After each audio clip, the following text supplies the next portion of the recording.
जिसके शरीर में बीमारी ही बीमारी है, जिसके बेटे बेकंट्रोल हैं, वो खुश नहीं रह सकता है, वो चिंता में तो पड़ ही जाएगा।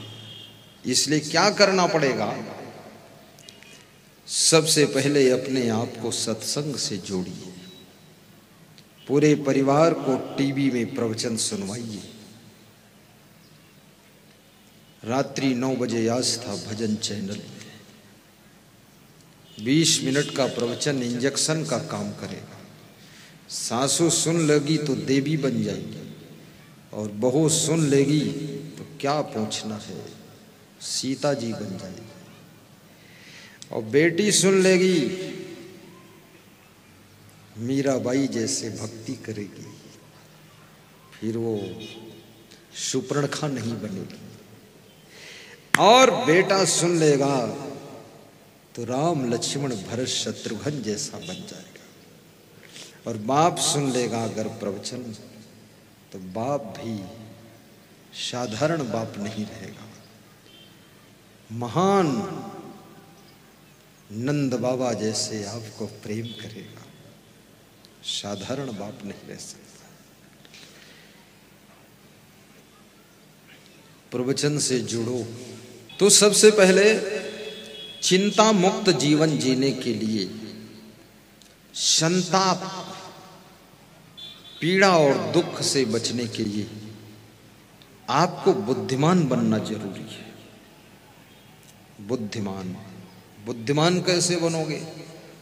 बुद्धि है नहीं, जन्म से नहीं मिली, तो बुद्धिमान कैसे हो जाओगे? तो बुद्धिहीन तन जान के सुमिरो पवन कुमार। पवन कुमार का सुमिरन करो, हनुमान जी का। तो हनुमान जी का सुमिरन करने से बुद्धिमान कैसे बनोगे?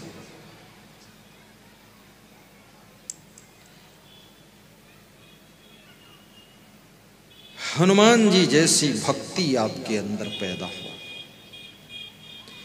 हनुमान जी जैसा भजनानंदी तुम बन जाओ, हनुमान जी जैसे विनम्र हो जाओ, अहंकार को तोड़ दो, हनुमान जी जैसे बड़ी बड़ी जिम्मेदारियों के कार्यों को साहस के साथ हंसते हंसते सफल करना सीख लो, तो तुम बुद्धिमान हो जाओगे।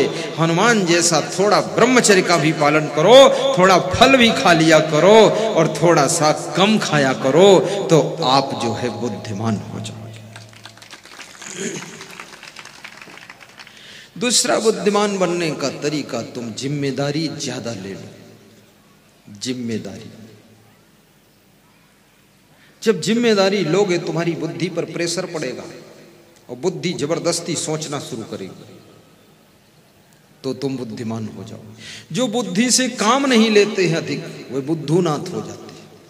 और जो बुद्धि से डट के काम लेते हैं, रगड़ के काम लेते हैं, उनकी बुद्धि धीरे धीरे पैनी हो जाती है, धारदार हो जाती है, तेज हो जाती है, और धीरे धीरे बुद्धिमान हो जाते हैं। और बुद्धिमान बनने वाला व्यक्ति फिर सही डिसीजन लेता है, और सही डिसीजन लेने वाला व्यक्ति चिंता में बहुत कम पड़ता है।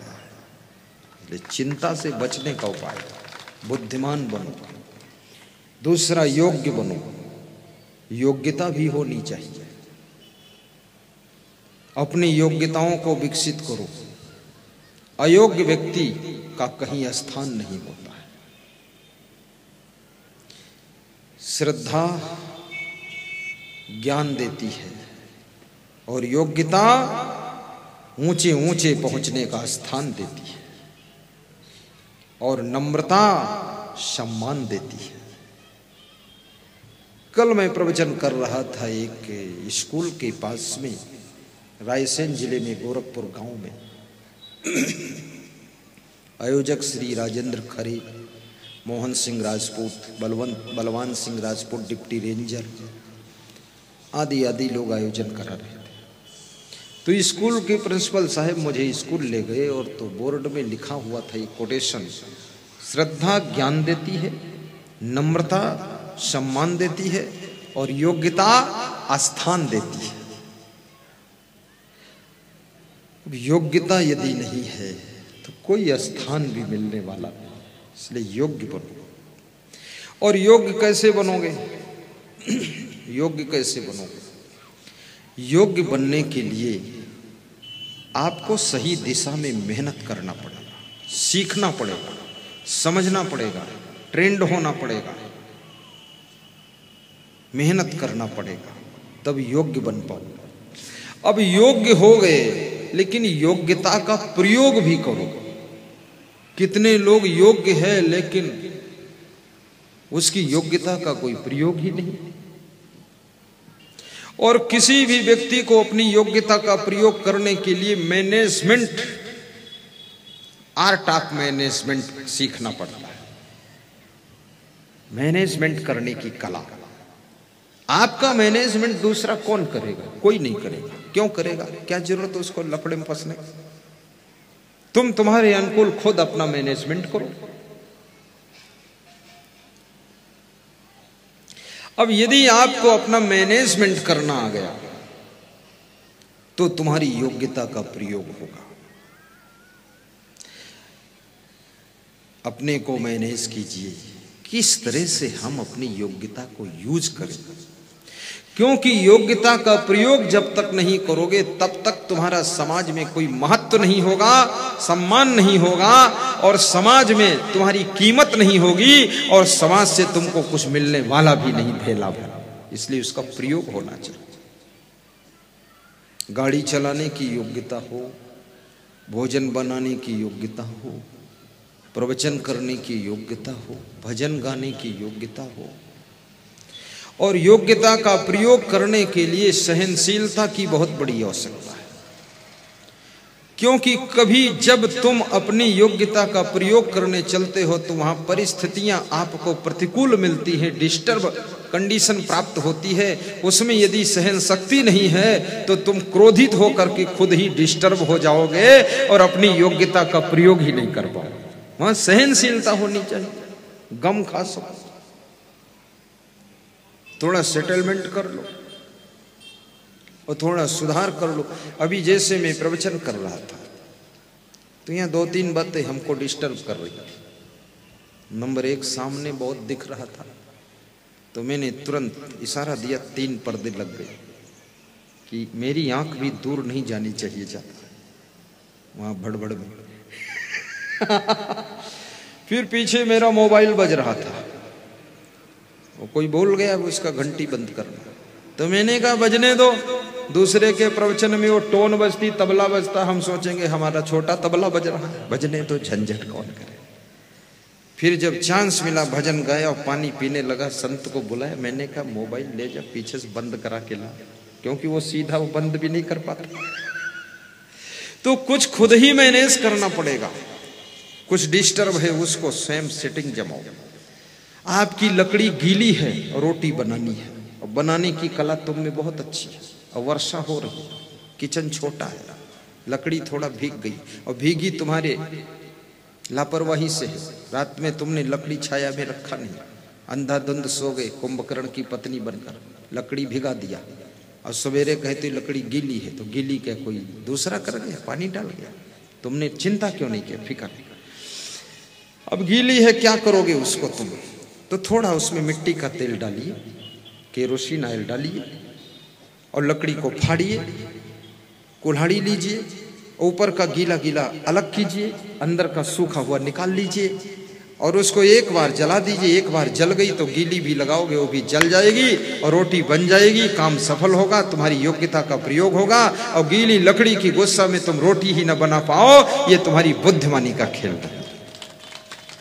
बिगड़ी व्यवस्था में, उल्टी पलटी परिस्थिति में, प्रतिकूल कंडीशन में भी जो अपनी योग्यता का प्रयोग करके लक्ष्य को सफल बना देता है वही दुनिया में सबसे कलाकार व्यक्ति होता है।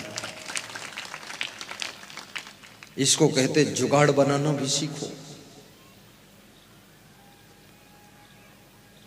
जुगाड़ जिसके पास करने की कला, यहां जुगाड़ बोलते क्या बोलते? यहां भी जुगाड़। हाँ, वो उधर की भाषा है नेपाल बॉर्डर की। जुगाड़ बनाना सीखो।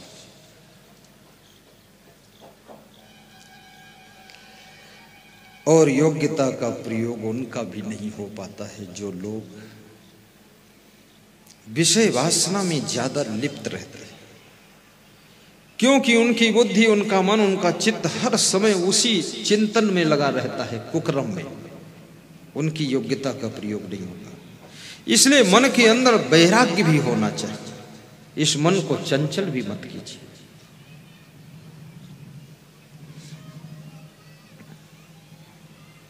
और योग्यता का प्रयोग उनकी भी नहीं हो पाता है जो लोग नशा व्यसन में डूब जाते हैं।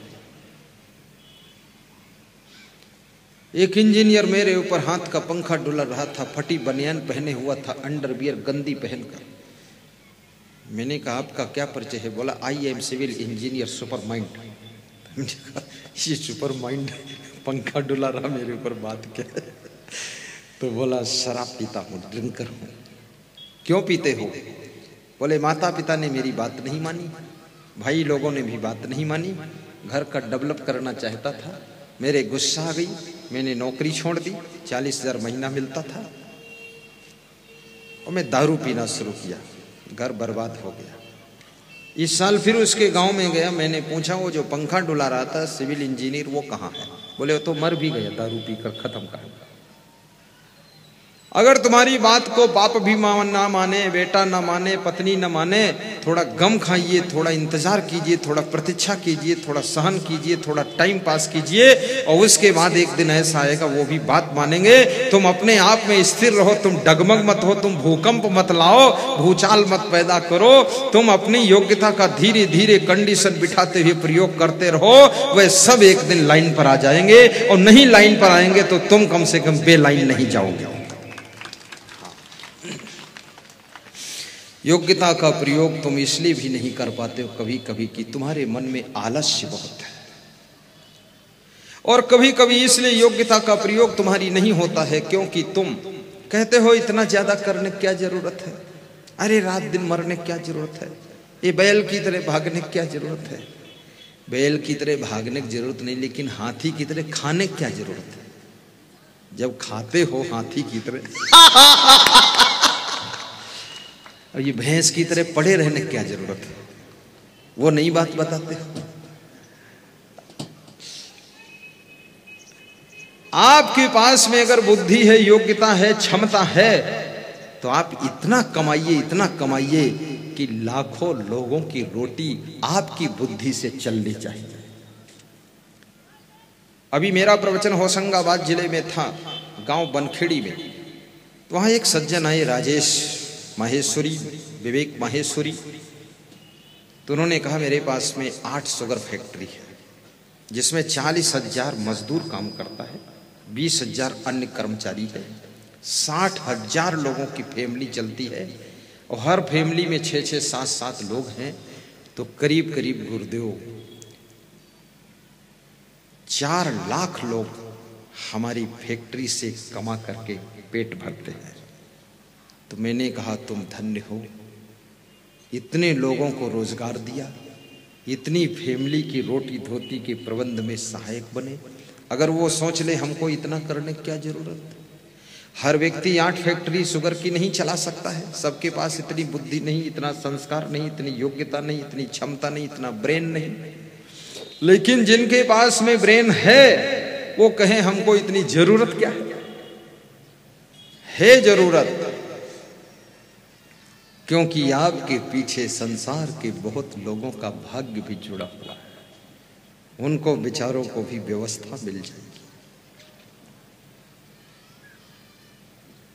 यदि तुम कोई बड़ा काम कर सकते हो तो धैर्य रख करके बड़ा काम कीजिए ताकि उसमें लाखों लोगों का परिवार पल सके।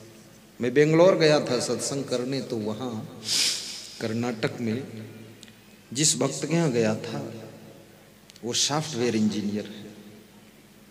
तो फ्लैट में रहते थे, मैं पहुंचा तो मैंने पूछा जहाँ सर्विस करते वहाँ कितने लोग करते हैं? बोले 4 लाख लोग सर्विस करते हैं।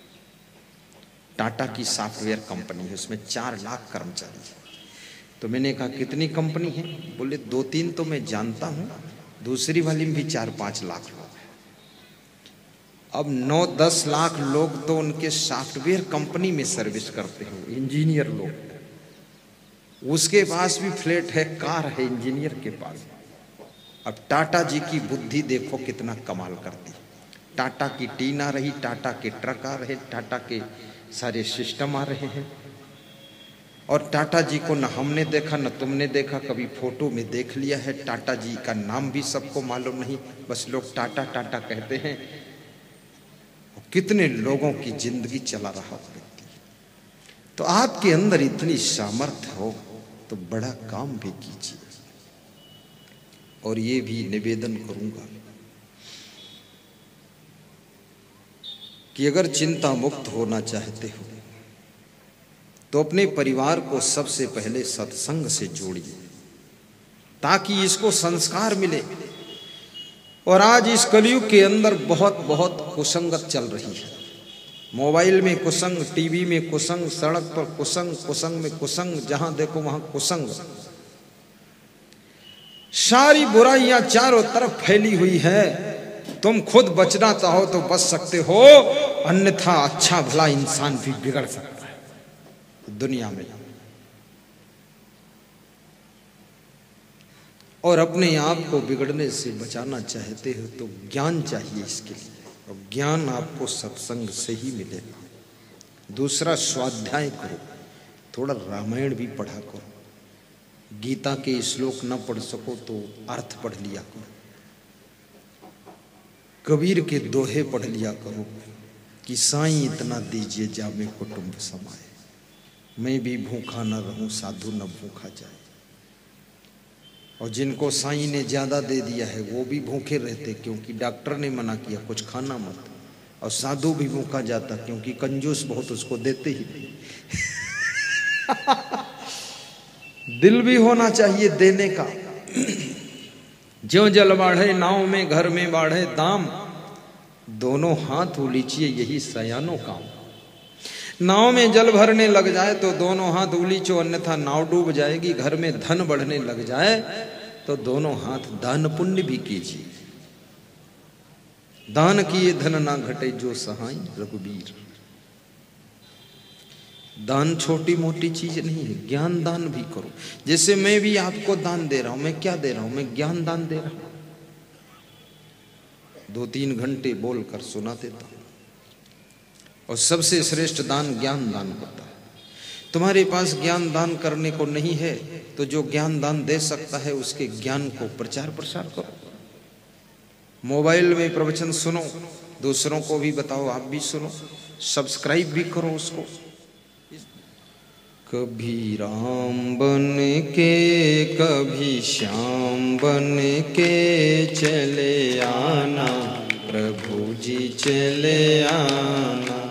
कभी राम बन के कभी श्याम बन के चले आना, प्रभु जी चले आना। तो मेरा में रूप में आना, तो मेरा में रूप में आना। सीता साथ लेके धनुष हाथ लेके चले आना, प्रभु जी चले आना। जोर से गाइए। सीता साथ लेके धनुष हाथ लेके चले आना, प्रभु जी चले आना। कभी राम बन के कभी श्याम बन के चले आना, प्रभु जी चले आना। तुम कृष्ण रूप में आना, तुम कृष्ण रूप में आना। राधा साथ लेके मुरली हाथ लेके चले आना, प्रभु जी चले आना। कभी राम बन के कभी श्याम बन के चले आना, प्रभु जी चले आना। तुम गणपति रूप में आना, तुम गणपति रूप में आना। रिद्धि साथ लेके सिद्धि साथ साथ लेके चले आना प्रभु जी चले आना। कभी राम बन के कभी श्याम बन के चले आना प्रभु जी चले आना। कभी राम बन के कभी श्याम बन के।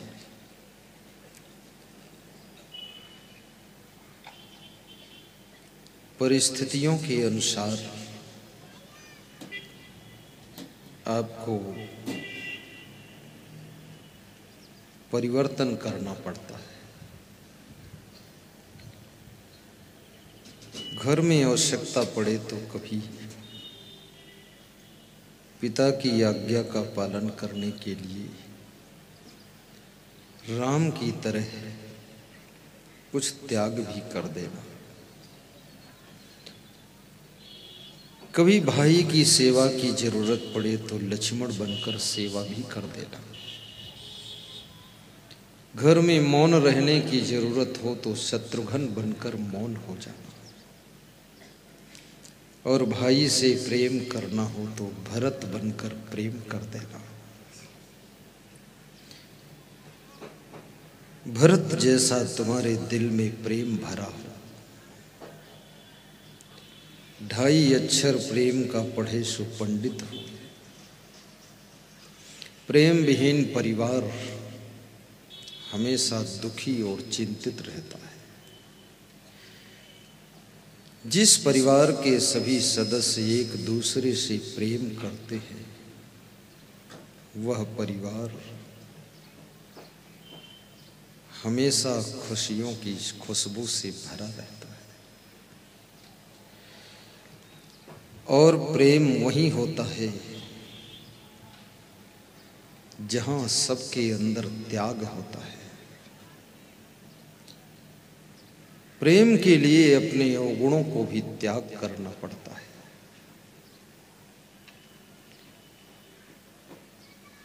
पत्नी के प्रेम को पाना चाहते हो तो अपनी पत्नी को रीडिंग कीजिए कि वो तुमसे क्या चाहती है।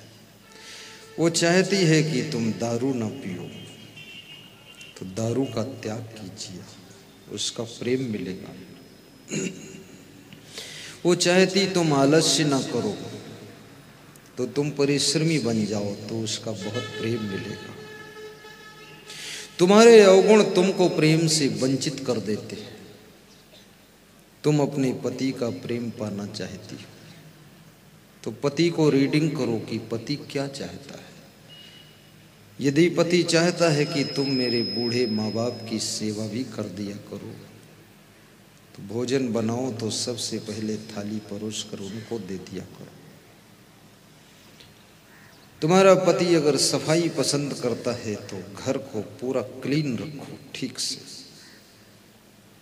घर क्लीन हो, जीवन डिसिप्लिन हो और घर के आसपास में ग्रीन हो, हरे भरे पेड़ पौधे लगे हो, स्वास्थ्य अच्छा रहता है। डिसिप्लिन का मतलब अनुशासन होता है। क्लीन का अर्थ सफाई, शुद्धता, स्वच्छता है। भारत देश में स्वच्छता अभियान चल रहा है। हर व्यक्ति को इसके लिए जागना पड़ेगा। अपने अपने घर को स्वच्छ करो, घर के सामने स्वच्छ करो, अपने बाथरूम स्वच्छ करो, किचन को स्वच्छ करो। कितने घरों में बाथरूम बहुत गंदे हैं, उसके अंदर जाओ तो सांस नहीं ले सकते हो। कोई सफाई करना नहीं चाहता है। जबकि जो व्यक्ति फ्रेश होने के लिए जाए तो वो व्यक्ति उसमें 2 बाल्टी पानी डाले और आधा मिनट ब्रश लगाता है। बाथरूम, जाजरूम सब फ्रेश रहेगा। घर के सामान की सेटिंग सभी को करना चाहिए। एक व्यक्ति सेटिंग करेगा और 10 लोग उसको अपसेट करते रहेंगे तो सेट करने वाला भी अपसेट हो जाएगा। सभी लोग सेट करो। घर में कुछ लोग ऐसे होते हैं जो सामान को बिखेरते रहते हैं।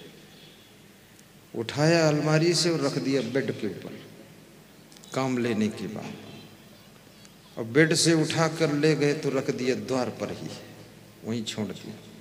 तुम्हें जरूरत पड़ी तुम ढूंढते घूम रहे हो सामान कहाँ, झाड़ू कहाँ है, पोछा कहाँ है, साबुन कहाँ है। वो चंदूलाल बाहर छोड़ आए, दिमाग काम नहीं करता। पूछो तो कहते हम क्या जाने, ज्यादा पूछो